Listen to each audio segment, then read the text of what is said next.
بسم اللہ الرحمن الرحیم۔ اللہ کی پناہ۔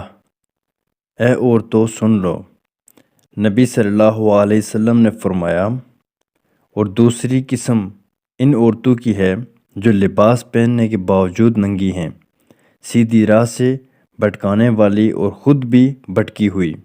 ان عورتوں کے سر بختی اونٹوں کی طرح ایک طرف جھکے ہوئے ہوں گے۔